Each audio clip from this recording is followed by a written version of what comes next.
Olá você, é o Projeto Eureka na TV Paulo Freire, trazendo a boa literatura. E a literatura que fecha a primeira fase do modernismo, de 1922 a 1930, e já antevê a grande e madura geração de 30. A geração de poetas contundentes em nosso cenário da literatura. Mas antes de chegarmos a 30, falemos a respeito de Manuel Bandeira. Sim, Manuel Bandeira. O poeta sensível, irônico, apaixonado pelas prostitutas, mas sobretudo apaixonado pela vida. Embora a vida aos 18 anos lhe fosse até certo ponto cruel. Sim, cruel porque ele queria ser arquiteto. A profissão era a herança do pai. Não foi possível. A tuberculose acercou esse poeta, dizendo-lhe aos 18 anos que ele tinha uma escavação no pulmão esquerdo e pulmão direito infiltrado. Ou seja, qual é a continuidade da sua vida, Manuel Bandeira? Praticamente nenhuma. Quantos meses? Perguntaram a ele. Olha, pode ser uma semana, um mês, quem sabe? Pois é, esse quem sabe se estendeu até os 20, até os 30, aos 40, aos 60, aos 70 e com 82 anos de idade, o poeta Manuel Bandeira falece. Nunca por causa da tuberculose, e sim por conta de um problema gástrico, de um problema intestinal que o levaria com 82 anos de existência, fazendo com que a nossa poesia ficasse mais rica com esse arquiteto das palavras, que teve uma raiz no parnasianismo. Aliás, ele bateria muito no parnasianismo na sequência, mas Manuel Bandeira foi um irônico da nossa terra, um poeta inconformado que antevia a chegada da indesejada das gentes. A iniludível para o poeta Manuel Bandeira é a morte. E ele escreve sobre a morte praticamente o tempo todo. Os seus poemas permeiam isso, como o poema do João Gostoso. Ah, João Gostoso era um entregador de feira livre, ele morava num barracão sem número. Um dia ele vai para aquele bar que tem número 20 de novembro. Depois ele bebe, canta, dança e se atira na Lagoa Rodrigo de Freitas para morrer afogado. O poeta Manuel Bandeira é o poeta de Pasárgada. Vou-me embora para Pasárgada.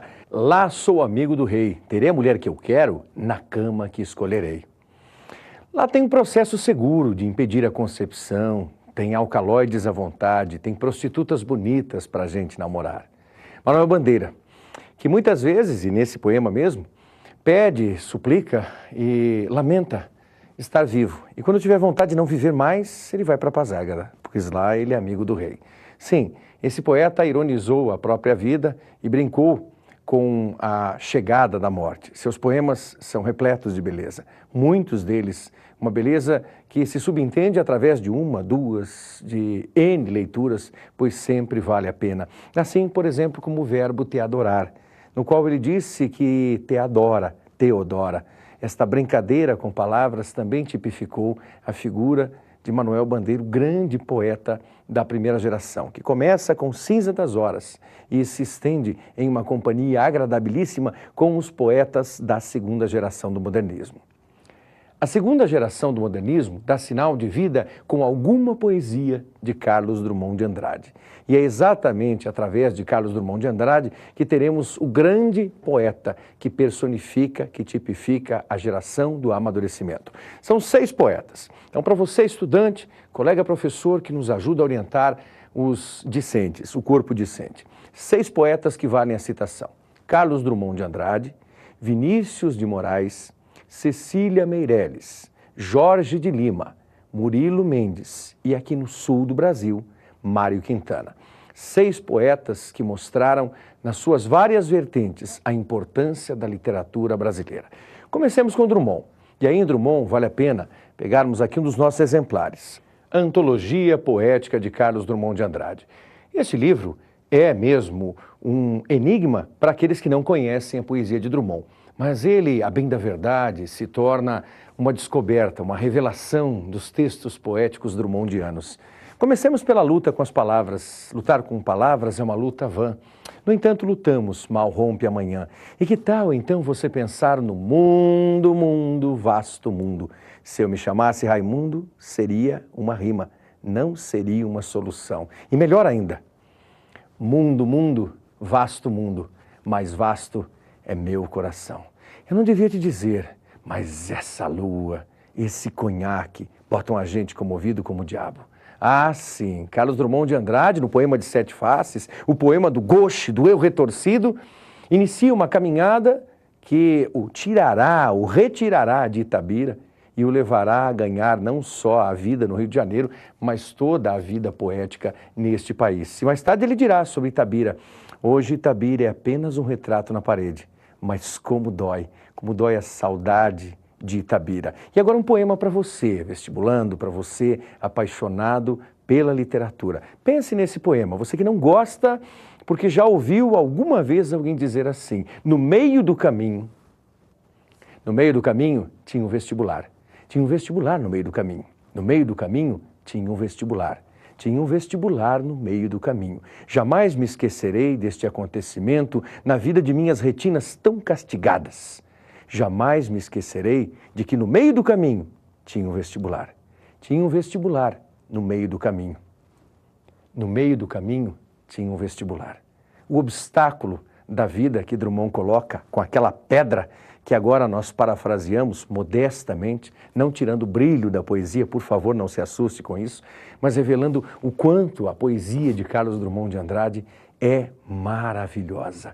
Você pode assistir, e vale a pena, nós fecharemos esse bloco com um pedacinho de O Caso do Vestido. Temos isso através de um filme. Tem algumas mudanças nesse lindíssimo poema, e desse poema retiramos 2 versos. E 2 versos que para minha vida, fazem sempre bem. Está chegando agora, bem-vindo, para você que já estava conosco, novamente, observe a literatura. Sinta-se num momento de enlevo, sim, porque a literatura faz isso conosco. É a segunda boa geração do modernismo, a poesia brotando conosco. Víamos antes Carlos Drummond de Andrade, agora é hora de Vinícius de Moraes, o poeta da canção. E que belíssimo poeta esse, brincou com a vida, brincou com as coisas, cantou a mulher como ninguém podia cantar nessa vida, nos 2 sentidos, no sentido prático mesmo do cantar, da paixão, mas ele dizia sempre amar só a sua esposa, embora quantas outras suspiraram pelos seus textos, pelo poetinha da canção. Que tal o soneto de fidelidade? Sim, você está sorrindo agora porque relembra esse soneto da fidelidade e sabe que é um soneto porque este poema traduz uma estrutura fixa composta por 14 versos, divididos em 4 estrofes, 2 com 4, 2 com 3. E o soneto de fidelidade começa assim. Vamos, respire comigo e repensemos, mastiguemos as palavras. De tudo ao meu amor serei atento, antes e com tal zelo e sempre tanto, que mesmo em face do maior encanto, dele se encante mais o meu pensamento. Vá degustando esse poema e chegue ao final. E é nesse momento de suspiro, ao final do poema, imaginemos assim: posto que a chama, infinito enquanto dure. Quantas paixões do eu sei que vou te amar e as parcerias de Vinícius.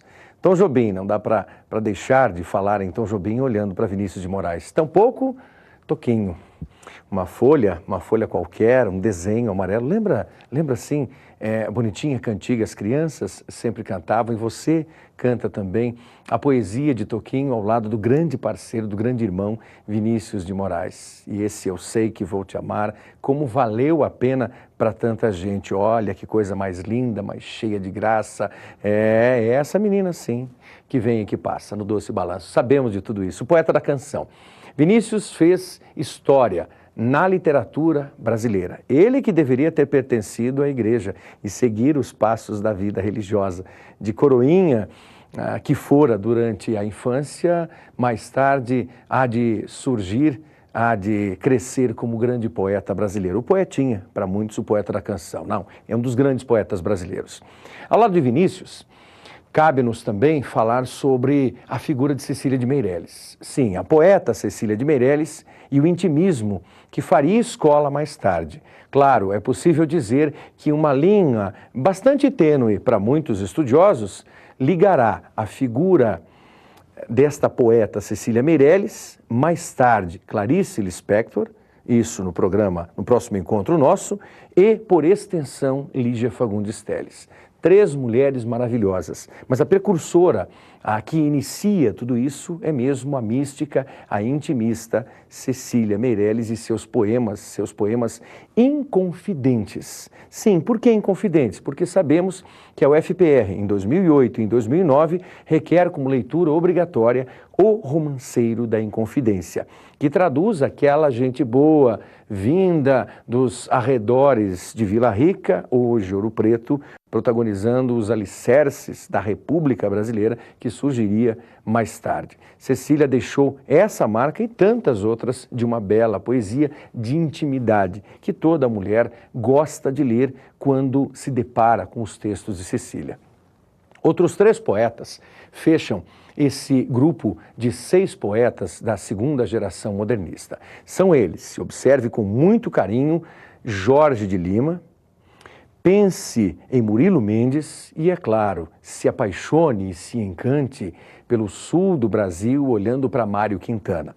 Mário Quintana e os seus 80 anos de poesia que constituem leitura obrigatória para a UTFPR, o antigo e carinhoso Cefet. A Universidade Tecnológica Federal do Paraná conceitua esta obra como uma obra de leitura necessária para compreender as coisas do cotidiano. As coisas nossas de cada dia sempre valem a pena. Com Murilo Mendes e Jorge de Lima, são poemas ligados ao neobarroquismo, à religiosidade em pleno modernismo brasileiro e um pouquinho de escravagismo, sim, ou seja, de lembranças do povo, da gente brasileira, sobretudo em essa negra Fulô. Ó Fulô, o teu senhor a levou. Então é mais ou menos nessa linha de pensamento que Jorge de Lima escreve um dos seus poemas agradabilíssimos e alicerçam alguns dos movimentos do samba. Assim, alguns dirão, não, está maluco esse professor. Não, dá para dizer que sempre há um resgate de alguma coisa, há uma inter-relação, há um dialogismo entre a música e o poema de Jorge de Lima. Claro que há. A poesia fecha aqui, muito por dizer, mas mais ainda, muito por ler. Esse momento que fecha o programa de hoje é observando estritamente os ciclos do modernismo brasileiro na sua segunda geração, aqueles ciclos que constituem o chamado romance de 30, o romance regionalista. E aqui 6 autores novamente, então são 12 que constituem esta segunda geração do modernismo. Estes 6 autores vêm subdivididos, a bem da verdade, em 4 ciclos temáticos. Então você, estudante, relembre os 4 ciclos temáticos. São eles, pela ordem, repense conosco, por favor. São eles pela ordem, o ciclo da seca.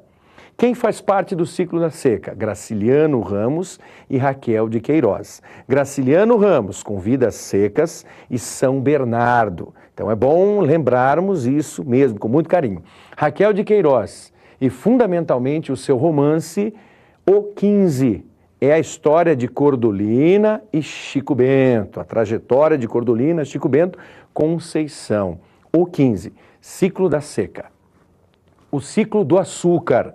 Não nos esqueçamos da falência, da decadência dos engenhos, pois a mão de obra escrava estava ausente dali. Imperava ainda o coronelismo e os escravos que não sabiam viver em liberdade, que não queriam a liberdade, já acostumados a viver no cativeiro, permaneceram nos engenhos, mas não para tocá-los, permita-nos a expressão entre aspas, não para tocá-los, pois já não havia mais condição. O ciclo do açúcar vem nas palavras de 2 grandes escritores, José Américo de Almeida, com a Bagaceira, que aliás é o marco inicial. Se alguma poesia de Drummond é o marco inicial da poesia mesmo, do momento poético, temos em A Bagaceira um marco inicial da prosa. A Bagaceira, José Américo de Almeida. E é claro, o principal autor do ciclo do açúcar, José Lins do Rego, com Fogo Morto e Menino de Engenho. Você, estudante esperto, que gosta de literatura, você, moça querida, faça uma sintonia muito boa entre Serginho de O Ateneu, Sérgio de O Ateneu, de Raul Pompeia,